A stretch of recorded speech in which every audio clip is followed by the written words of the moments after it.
கர்த்தருடைய பரிசுத்த நாமம் நம்ம மத்தியிலே மகிமைப்படுவதாக. ஹோப் டிவி நேயர்கள் உங்கள் அனைவரையும் ஆண்டவராகிய இயேசு கிறிஸ்துவின் நாமத்தினாலே இனிய துவக்கம் இந்த நிகழ்ச்சிக்குள்ளாய் உங்களை அன்போடு வரவேற்கிறோம். இனிய துவக்கம் நிகழ்ச்சி அநேகருக்கு ஆசீர்வாதமாக இருக்கிறது. அநேக கதைகள், தியானங்கள், வாக்குத்தத்தங்களை நம்ம தியானிக்கிறோம். நம்முடைய ஆவிக்குரிய வாழ்க்கைக்கு ரொம்ப பிரயோஜனமாக இருந்து கொண்டு இருக்கிறது என்று கர்த்தருக்கு நம்புகிறோம். அந்த நம்பிக்கையோடு கூட இந்த நாளின் இனிய துவக்க நிகழ்ச்சிக்குள்ளாய் நாம் கடந்து செல்வோமா?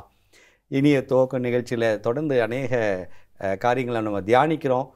நமக்கு ரொம்ப ஆசீர்வாதமாக இருக்குது, அதே போல் நேயர்களுக்கும் ஆசீர்வாதமாக இருக்குது. நிறைய இடங்களில் நம்ம சொல்வதை கேட்டிருக்கிறோம். நிச்சயமாக இந்த நாளின் இனிய துவக்க நிகழ்ச்சியும் எல்லாருக்கும் ஆசீர்வாதமாக இருக்க போகிறது. அதில் நம்ம முதல்ல இந்த இனிய துவக்க நிகழ்ச்சியில் ஒரு கதையோடு ஆரம்பிக்கலாம். ஜோசப் ஒவ்வொரு நாளும் நம்ம ஒவ்வொரு நிகழ்ச்சியிலையும் நல்ல கதைகளை சொல்லி என்கரேஜ் பண்ணுறாரு. ஜோசப், இன்றைக்கி நீங்கள் என்ன கதை சொல்ல போகிறீங்க? இன்னைக்கு ஒரு கார்டனர் 2 பக்கெட் வச்சிருக்காரு, அந்த கதை சொல்ல போகிறேன். ஒரு கார்டனர் 2 பக்கெட் வச்சுருந்த கதை சொல்ல போகிறீங்க, சொல்லுங்கள். அந்த கதை எப்படின்னா, அந்த கார்டனர் எப்போவுமே ஒரு 2 பக்கெட் எடுத்துகிட்டு போகிறார். தண்ணி கிணத்துலேருந்து தண்ணி எடுத்து அந்த கார்டனில் தண்ணி ஊற்றுறதுக்கு, அந்த தோட்டத்தில் ஃபுல்லாக தண்ணி ஊற்றுறதுக்கு தோட்டக்காரர் அந்த எடுத்துகிட்டு போகிறாரு. அந்த 2 பக்கெட்டையும், ஒரு பக்கெட் ஷைனிங்காக நல்லா தண்ணி ஃபுல்லாக இருக்க முடியும், வெயிட்டாகவும் இல்லை. இன்னும் வெயிட்டாக இருக்குது, வாட்டர் வேறு விட்டுருக்கு, ஷைனிங்காகவும் இல்லை. அதனால அந்த 2 பக்கெட்டும் எடுத்துகிட்டு போகும்போது பேசிகிட்டு இருக்கு, பாரு நான் அவ்வளோ கஷ்டப்பட்டு நம்ம தோட்டக்காரர், நம்ம கார்டனர் தண்ணி எடுத்துகிட்டு போய் ஊற்றுறாரு, என்னலாம் நீ என்ன பண்ணுற, தண்ணியெல்லாம் கொட்டிக்கிட்டே வர, அதான் போட்டு திட்டு தான். அதனால இதுவும் ரொம்ப கிண்டல் பண்ணி, அதனால பக்கெட்டாக இருக்கேன்னு திட்டுது. ஆமாம், கிண்டல் வர பண்ணுது அது. அதனால் அந்த வாட்டர் பக்கெட் ஐயையோ இது கிண்டல் பண்ணுது, அதுவும் ரொம்ப கவலைப்படிச்சான். நம்மளும் ஓட்டையாக இருக்கோமே, அதுவும் கவலைப்பட்டுச்சு. ஆமாம். அதுக்கப்புறம் அந்த கார்டன்கிட்ட கேட்குற, தோட்டக்காரர்கிட்ட, எல்லாரும் கிண்டல் பண்ண யூஸே இல்லையான்னு. இல்லை, நீ யூஸு தான், நான் அவ்வளோ கஷ்டப்பட்டு எடுத்துகிட்டு போய் அங்கே கொட்டுறதுக்கு, நீயே வர வழியில் இந்த ஃப்ளவர்ஸ்லாம் பார்த்தியா, அது பக்கத்துலேயே நான் சீட்ஸ்லாம் போட்டு வச்சேன், அது பக்கத்துலேயே நீ அந்த கொட்டிக்கிட்டே வந்த, நான் எடுத்துகிட்டு போய் ஊற்றுறது பக்கத்துலேயே நீ கொட்டிக்கிட்டே வந்த, அந்த பக்கெட் நான் வேறு இடத்துல இருக்க பிளான்ஸுக்கு எடுத்துகிட்டு போவேன், நீ வர வழியில் இருக்க பிளான்ஸு நீ யூஸ் ஆகிற, நீ தான் ரொம்ப யூஸ் ஆகிற, அவனும் யூஸ் ஆகிறான் அப்படின்னு சொன்னாங்க. Super super. அப்போது அந்த தோட்டக்காரங்க அந்த வாட்டர் பக்கெட்டில் எப்படி செய்யணுமோ அதுக்கு ஒரு சீட்ஸை போட்டு அழகாக அதை கார்டனாகவே ஆக்கியிருக்கிறாங்கல்ல, அழகாக யூஸ் பண்ணியிருக்கிறாங்க. அதுக்கப்புறம் அந்த அந்த பக்கெட்டும் அது கிண்டல் பண்ணலை, நான் 2 பேரும் ஒற்றுமையாக வாழ்ந்தாங்க. Super super, wonderful story. இதுலேருந்து நம்ம என்ன கற்றுக்குறோம்? இதுலேருந்து நம்ம யாரையும் இன்சல்ட் பண்ணக்கூடாது, எல்லாருமே ஒரு யூசேஜாக தான் இருப்பாங்க. ஒரு வசனம் சொல்ல ஆசைப்படுறேன். சங்கீதம் 118:22 வாசிக்கலாம். சங்கீதம் 118:22 வீடு கட்டுகிறவர்கள் ஆகாதென்று தள்ளின கல்லே மூளைக்கு தலைக்கல்லாயிற்று. ஆமென். வீடு கட்டுகிறவர்கள் ஆகாதென்று தள்ளின கல்லே மூளைக்கு தலைக்கல்லாயிற்று. நல்ல ஒரு வசனம் ஜோசப், நல்ல கதை சொன்னீங்க, நல்ல ஒரு வசனம். ஏசப்பா ஒவ்வொருத்தருக்கும் ஒரு பிளான் வச்சுருக்காங்கல்ல, யாருக்குமே பிளான் இல்லாமல் இல்லை. சொல்லுங்கள். ஆமாம், அந்த யாருக்குமே பிளான் இல்லாமல் இல்லை இந்த உலகத்தில். எல்லாருமே இந்த உலகத்தில் ஒரு காரியத்தை உருவாக்குறவங்களாக இருக்காங்க. அமேன் அமேன். எல்லாத்துக்குமே ஏசப்பா ஒரு திட்டம் வச்சுருக்காங்க, எல்லாரும் கொண்டு ஏதாவது ஒரு காரியத்தை ஆண்டவர் செயல்படுத்தணும்னு வச்சுருக்குறாங்க. எப்படி அந்த தோட்டக்காரர் ஓட்ட பக்கெட்டு தானே, இதை தூக்கி தூர போட்டுடலாம் அப்படின்னு இல்லாமல், ஏசப்பா மாதிரியே இல்லை, ஏசப்பாவும் அப்படி தான், இவனுக்கு ஒன்றுமே இல்லைன்னு யாரையுமே ஏசப்பா என்ன பண்ணுறதில்ல, ஒதுக்குறதே இல்லை. அவங்களுக்கு என்ன இருக்கோ, அவங்களுக்கு என்ன திறமை இருக்கோ அதை கொண்டு அவங்க ஏசப்பா பயன்படுத்துகிறத பார்க்குறோம். எப்படி இந்த தோட்டக்காரர் மாதிரி அந்த ஓட்ட பக்கெட்டை தூக்கி போடாமல் அந்த ஓட்ட பக்கெட் ஒழுகிட்டு வர இடத்துலலாம் சீட்ஸை போட்டு அதை ஒரு ஃப்ளார்ஸ் கார்டனாகவே அழகாக அந்த மாற்றின தோட்டக்காரர் மாதிரியே ஏசப்பாவும் ஒவ்வொருத்தரையும் பயன்படுத்தி அவங்களுடைய குறைவுகளை கொண்டே நிறைவாக பயன்படுத்துகிறாங்க. அப்படி தானே? நிறைய பேர், சில பேர் திக்குவாயோடு இருக்குவாங்க, அவங்கள தான் ஏசப்பா என்ன பண்ணுவாங்க, பயன்படுத்துவாங்க. மோசையை சொல்லலாம், நான் திக்குவாயி மந்த நாவுன்னு. ஆனால் ஏசப்பா மோசையை கொண்டு தான் என்ன பண்ணாங்க, 20 லட்சம் பேருக்கு மேலே வழி நடத்திட்டு வந்தாங்க, எகிப்திலிருந்து எங்கே வரைக்கும், கானான் தேசம் வரைக்கும். அப்படி ஏசப்பா ஒவ்வொருத்தரையும் அவங்களுக்குடைய திறமையை கொண்டு பயன்படுத்துறது பார்க்கணும். நாம் இதிலேருந்து கற்றுக்கொள்வது என்னதுன்னா, மற்றவங்களை என்ன பண்ணக்கூடாது ஜோசப், இன்சல்ட் பண்ணக்கூடாது. அவங்க குறைகளை சுட்டி காட்டி அவங்கள என்ன பண்ணக்கூடாது, அவங்கள வருத்தப்படுத்தக்கூடாது. அவங்களுக்காக நம்ம ஜெபிக்கணும், அவங்கள என்கரேஜ் பண்ணணும். அதன் மூலமாக அவங்களும் என்ன வருவாங்க, நாளைக்கு பெரிய ஆளாக அவங்க வருவாங்க அப்படின்றத பார்க்குறோம். இங்கே கூட வசனம் என்ன சொல்லுது, ஆகாதென்று தள்ளின கல் மூளைக்கு தலைக்கல் ஆயிற்று. அதுதான் ஃபவுண்டேஷன் ஸ்டோனாக ஆண்டவர் அங்கே நிலைப்படுத்துகிறத பார்க்குறோம். ஆகவே நம்ம யாரையும் குறை சொல்லக்கூடாது. ஒருவேளை தெரியலன்னா முட்டாள் அப்படின்னு சொல்லக்கூடாது. ஏசப்பா சொல்லியிருக்காங்க தானே, முட்டாள்னு சொல்லக்கூடாது அப்படின்னு சொல்லியிருக்கிறாங்க. அப்போது நம்ம யாரையும் காயப்படுத்தவோ வருத்தப்படுத்தவோ கூடாது. அவங்க குறைகளை முக்கியமாக என்ன பண்ணக்கூடாது, சுட்டி காட்டாமல் அவங்கள என்ன பண்ணலாம், என்கரேஜ் பண்ணலாம். இன்னும் நீங்கள் இப்படி மேலே வரலாம் அப்படின்னு சொல்லி அவங்கள ஊக்கப்படுத்தலாமே தவிர, அந்த நல்ல பக்கெட் மாதிரி ஓட்ட பக்கெட்டை கிண்டல் பண்ணவன் நம்ம என்னக்கூடாது, யாரையும் கிண்டல் பண்ணக்கூடாது. என்ன ஜோசப், நல்ல கதை சொன்னீங்க, நல்ல வசனம் சொன்னீங்க. நிச்சயமாக குறை உள்ளவர்களாக இருந்தால் ஆண்டவர் அவர்களை நிறைவுள்ளவர்களாக அவர்களுக்கும் ஒரு திட்டம் வைத்து மாற்றுவார் என்பதில் எந்தவித சந்தேகம் இல்லை. நல்ல கருத்தோடு நம்ம இனிய துவக்க நிகழ்ச்சி தொடங்கி இருக்கிறோம். ஒரு சிறிய இடைவெளிக்கு பின் இன்னும் அநேக கருத்துக்களை நம்ம பகிர்ந்து கொள்ளலாம். நேயர்களே, இடைவெளிக்கு பின் இனிய துவக்கம் இந்த நிகழ்ச்சி மீண்டும் தொடரும். நேயர்களே, இடைவேளைக்கு பின் இனிய துவக்கம் இந்த நிகழ்ச்சிக்குள்ளாய் மீண்டும் உங்களை அன்போடு வரவேற்கிறோம். இனிய துவக்கம் நிகழ்ச்சியில் இடைவேளைக்கு முன்னாடி நல்ல ஒரு கதையோடு உற்சாகமாக தொடங்கணும். யாரையும் குறை சொல்லக்கூடாது, அவங்க குறைகளை சுட்டி காட்டுறதை விட அவங்கள ஊக்கப்படுத்தணும். ஆண்டவர் அப்படி தான் செய்கிறாங்க அப்படின்னு சொல்லி நம்ம பார்த்தோம். ஒவ்வொருத்தருக்கும் ஆண்டவர் ஒரு திட்டம் வச்சுருக்கிறாங்க. குறைகள் உள்ளவங்களையும் நிறைவாக ஆண்டவர் மாற்றுவாங்கன்றத நல்ல உற்சாகமான கருத்தோடு நம்ம தொடங்கி இருக்கிறோம். தொடர்ந்து சொல்லுங்கள், இந்த நிகழ்ச்சியின் இந்த பகுதியில் நம்ம எதை குறித்து படிக்க இருக்கிறோம்? தங்களுடைய சாட்சியுள்ள ஜீவியத்தால் மற்றவர்களை ரட்சித்தவர்களை குறித்து நம்ம பார்த்துட்ருக்கோம். இன்றைக்கி நம்ம பேதுரு யோவானை குறித்து நம்ம பார்க்க போகிறோம். பேதுரு மற்றும் யோவான் ஆண்டவருடைய சீஷர்கள். அவங்க அப்போஸ்தலர் நடவடிக்கைகளை நம்ம பார்க்கும்போது ஆண்டவராக இயேசு கிறிஸ்து மரித்து உயிர் தெழுந்துட்டாங்க. அதுக்கப்புறம் அவங்களுடைய வாழ்க்கையே ஒரு மாறுதல் உள்ள வாழ்க்கையாக இருந்துச்சு. அதுக்கு முன்பாக பார்த்திங்கன்னா பேதுரு மறுதளிச்சாங்க ஆண்டவரை. என்னை 3 தடவை மறுதளிப்பேன் ஆண்டவர் சொல்லியிருந்தாங்க, மறுதளிச்சிட்டாங்க. ஆனாலும் அவங்க மனம் கசந்து அழுத போது திரும்ப ஆண்டவர்கிட்ட அவங்க வந்துட்டாங்க. அதே மாதிரி மேல் வீட்டறையில் அவங்க காத்திருக்க சொல்கிறாங்க, அதே மாதிரி காத்திருக்காங்க ஆண்டவருக்காக. ஆண்டவரிடமிருந்து இன்னும் பலத்தை அதிகமாக அவங்க பெற்றுக்கிட்டு அதுக்கப்புறம் பார்த்திங்கன்னா அவங்க வாழ்க்கையை ஒரு சாட்சியுள்ள ஜீவியத்தை அவங்க வாழ்ந்தாங்க. முன்னாடி மாதிரி அவங்க மறுதளித்தவங்க கிடையாது. அதுக்கப்புறம் ஒரு வல்லமுள்ள ஒரு சாட்சியுள்ள ஜீவியத்தை அவங்க வாழ்ந்தாங்க. எப்படின்னு முதலாவது நம்ம அப்போஸ்தலர் நடவடிக்கைகளில் 3ஆம் அதிகாரத்தில் பார்த்திங்கன்னா பிச்சை கேட்டிருக்க ஒருத்தங்க உட்கார்ந்துருக்காங்க. அவங்க பேதுரு யோவான் கிட்ட அந்த ஆலய வாசலில் பிச்சை கேட்குறாங்களா, அவங்க கேட்குறாங்க. கேட்கும்போது என்னை நோக்கிப்பார் அப்படின்னு சொல்கிறாங்க. முதலாவது நோக்கி பாருன்னொடனே அந்த பிச்சைக்காரன் அவங்கள நோக்கி ஏதாவது கிடைக்குமா, நல்லா கொடுக்க போகிறாங்க போல அப்படின்னு நினச்சி பார்த்துருக்குறாரு அப்படின்னு பார்க்குறாங்க. ஆனால் அந்த டைமில் பேதுரு யோவான் என்ன செய்கிறாங்கன்னு பார்த்தீங்கன்னா, அவங்க என்னிடத்தில் ஒன்றுமில்லை, என்னிடத்தில் உள்ளதை உனக்கு தருகிறேன், கர்த்தராகிய இயேசு கிறிஸ்து நாமத்தினாலே நீ எழுந்து நட அப்படின்னு சொல்லி அந்த முடவனை நடக்க செய்கிறத பார்க்கலாம். நடக்க செஞ்ச உடனே அந்த இடத்துல எல்லாரும் என்ன பண்ணுறாங்க, அதை கேள்விப்பட்டு ஓடி வராங்க. ஒரு அற்புதம் நடக்குது ஒரு இடத்துல அப்படின்னா அது உண்மையாலுமே என்ன பண்ணுது, ஸ்ப்ரெட் ஆகுது எல்லா இடத்துலையும். அப்போஸ்தலர் 3:11 குணமாக்கப்பட்ட சப்பானி பேதுருவும் யோவானை பற்றி கொண்டிருக்கையில் ஜனங்கள் எல்லாரும் பிரமித்து சாலமோன் மண்டபத்தில் அவர்களிடத்தில் ஓடி வந்தார்கள் அப்படின்னு சொல்லப்பட்டிருக்குது. எப்படி கேள்விப்பட்ட உடனே அந்த இடத்துல ஒரு கூட்டமான ஜனங்களே ஓடி வராங்க. எல்லாரும் ஓடி வந்ததுக்கப்புறம் அந்த இடத்துல பேதுரு, இதெல்லாம் ஏன் நீங்கள் ஆச்சரியப்படுறது என்ன அப்படின்னு சொல்லிட்டு கொஸ்டின் கேட்குறாங்க. பேதுரு ஜனங்களை நோக்கி, இஸ்ரவேலரே இதை குறித்து நீங்கள் ஆச்சரியப்படுறது என்ன? அந்த இடத்துல பேதுரு இதை என்னால் நான் செஞ்சேன் அப்படின்னு சொல்லலை. இப்பொழுது சாட்சி நம்மளால் ஒரு அற்புதம் நடக்குது, ஆண்டவர் செய்கிறாங்க அப்படின்னு நம்ம ஊழியத்துலேயும் சரி ஏதாவது ஜோம் பண்ணும்போது ஒருத்தங்களுக்கு சுகம் கிடைக்குதுன்னா நம்ம என்ன சொல்கிறோம், ஆண்டவரை மகிமைப்படுத்துகிறோமா? சாட்சி வந்து ஆண்டவரை கூடியதாக இருக்கணும். எல்லாரும் ஓடி வந்து ஒரு கூட்ட ஜனங்கள் அந்த இடத்துல கூடினதுக்கப்புறம் இதை குறித்து நீங்கள் ஆச்சரியப்படுறதுன்னு, நாங்கள் எங்கள் சுய சக்தியினாலாவது எங்கள் சுய பக்தியினாலாவது இவனை நடக்க பண்ணினோம் என்று நீங்கள் எங்களை நோக்கி பார்க்கிறது என்ன? எங்கள் சுய சக்தியும் இல்லை, எங்கள் சுய பக்தியும் கிடையாது. நிறைய பேர் சொல்கிறது நான் பக்தியாக இருந்தேன் அதனால தான் அற்புதம் நடந்துச்சு சொல்கிறாங்க.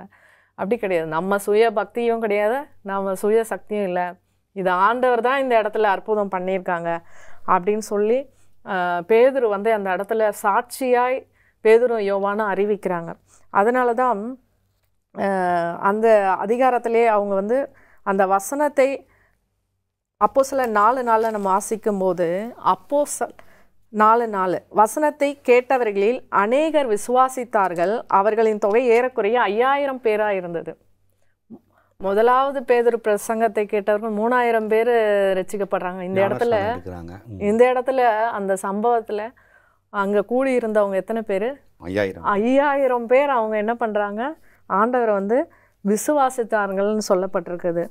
அந்த அவங்க வந்து அதே அதிகாரத்தில் அப்போஸ்தலர் 4:13 வாசிங்க.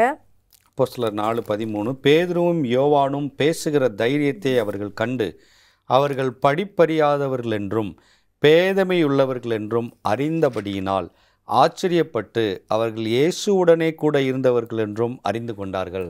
ஆமென். எவ்வளோ பெரிய சாட்சி! அவர்கள் வந்து படிப்பறிய அறிவில்லாதவங்க, பேதைகள். ஆனால் யார் கூட இருந்தாங்க? இயேசு கூட இருந்தாங்க.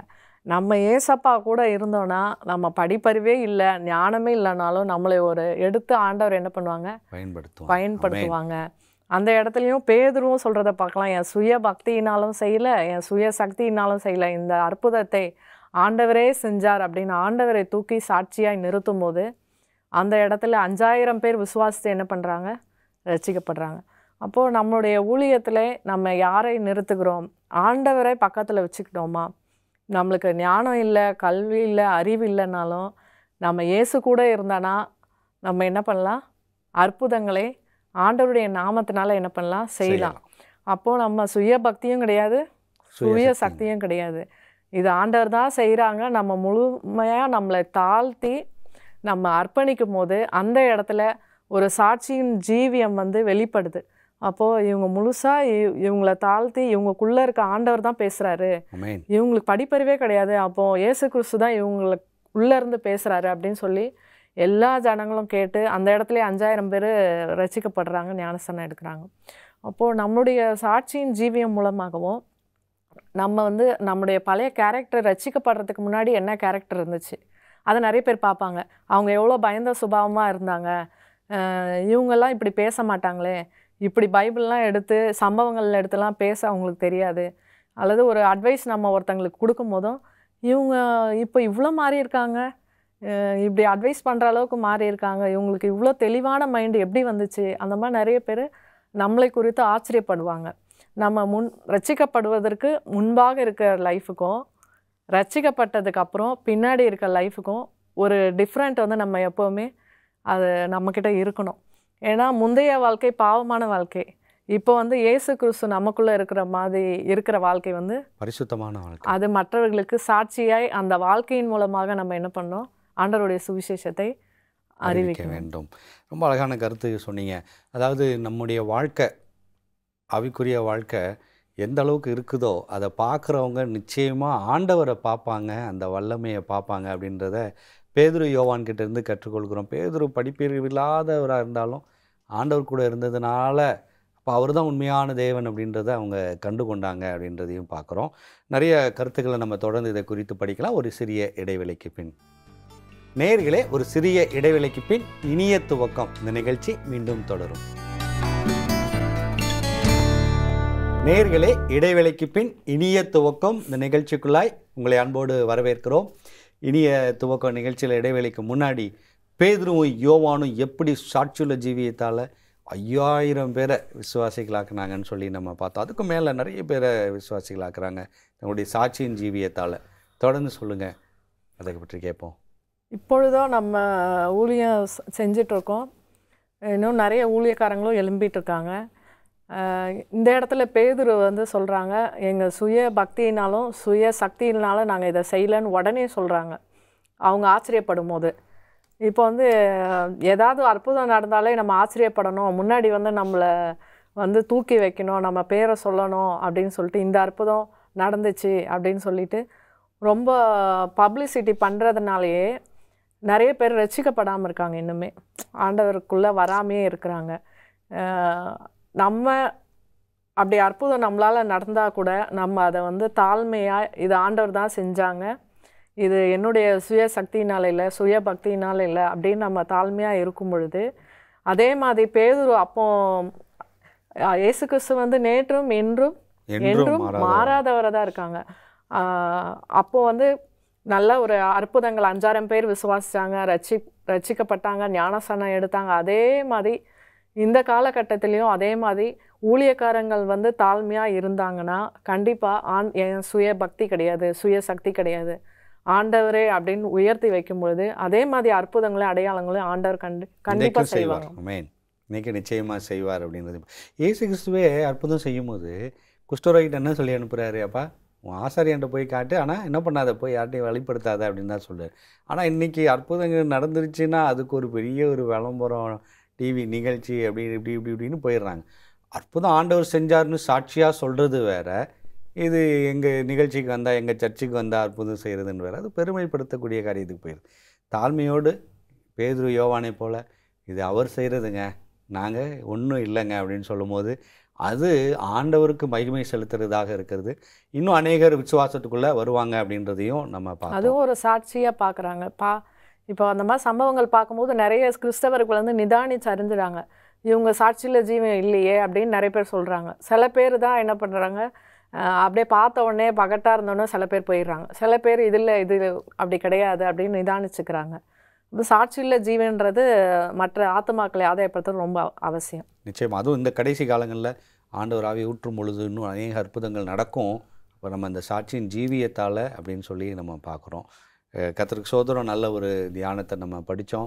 சாட்சியின் ஜீவியம் நம்ம வாழ்க்கைக்கு ரொம்ப அவசியம் அப்படின்னு அப்போஸ்தலர்களை கொண்டு நம்ம படித்து கொண்டு இருக்கிறோம். தொடர்ந்து நிகழ்ச்சியின் இந்த பகுதியில் நம்ம ஒரு வாக்குத்தத்தத்தோடு நம்ம இந்த நிகழ்ச்சியை நிறைவு செய்யலாம். இந்த நாளின் வாக்குத்தத்தம் எந்த அதிகாரத்திலேருந்து ஆண்டவர் நமக்கு கொடுக்குறாங்க அப்படின்னு சொல்லி பார்க்கும்பொழுது மீகா 7வது அதிகாரம் 15வது வசனம். மீகா 7வது அதிகாரம் 15வது வசனத்தில் இன்றைக்குள்ள ஒரு வாக்குத்தத்தத்தை நம்ம படிக்கலாம். நீ எகிப்து தேசத்திலிருந்து புறப்பட்ட நாளில் நடந்தது போலவே உன்னை அதிசயங்களை காண பண்ணுவேன். ஜோசப் ஏசப்பா என்ன சொல்கிறாங்க, உன்னை அதிசயங்களை காண பண்ணுவேன் அப்படின்னு சொல்லி ஆண்டவர் சொல்கிறாங்க. அதிசயங்கள் அப்படின்னு சொல்லும் போது அதாவது ஆண்டவர் செய்யக்கூடிய காரியங்கள் இயற்கைக்கு அப்பாற்பட்ட காரியங்களை ஆண்டவரால் மாத்திரம்தான் செய்ய முடியும். நம்புறீங்களா, விசுவாசிக்கிறீங்களா? அதுக்கு உதாரணமாக இந்த வசனத்தில் ஒரு காரியம் சொல்லியிருக்கிறாங்க பாருங்கள். மீகா 7:15, நீ எகிப்து தேசத்திலிருந்து புறப்பட்ட நாளில் நடந்தது போலவே. எகிப்து தேசத்திலேருந்து புறப்பட்ட நாளில் நடந்தது போலவே.